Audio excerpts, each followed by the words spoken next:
We have made it to our first hotel for the Trafalgar Capitals of Scandinavia tour. It is called the Phoenix. We just made it to our room, and I'm gonna say this hotel is very nice, very luxurious feeling. The rooms they're okay, they're well pointed, but the bathroom is insane. So it's like a hospital bathroom. You have your shower here, your sink here, and your toilet right there. There's no, this is your shower. Interesting.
Part of Trafalgar Tours includes Making Travel Matter, where they bring travel and tourism to smaller communities around the larger areas to bring travel and tourism into their economy.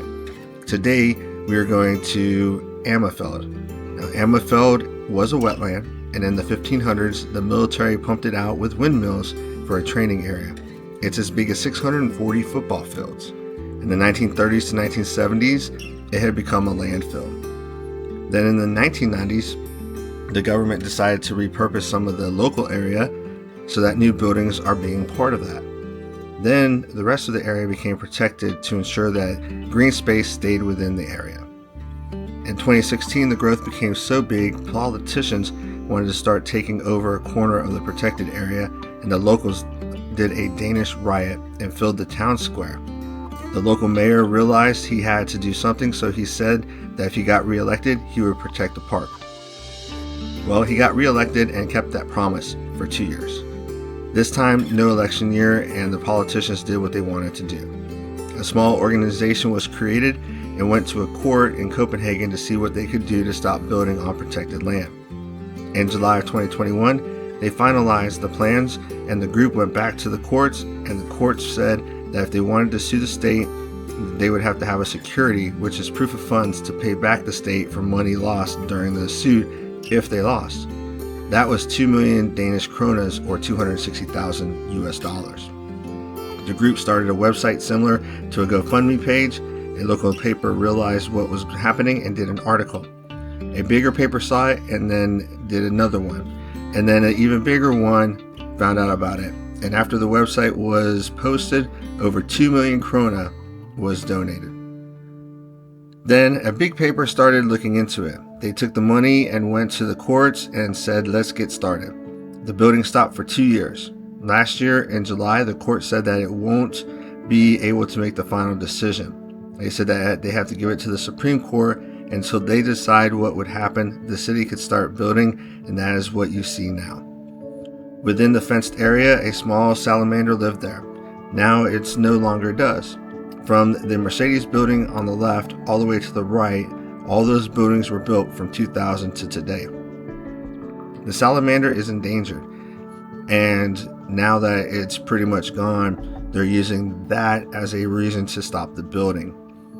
Now, during World War II, the Germans put landmines in this area, though through the 1990s, they still remained. Trafalgar donates some funds per guest that comes to the park as a way of giving back to the community. So if you're in Copenhagen area, you can come check out this park and see the green space and the awesome view you have of the city from Amager Fælled.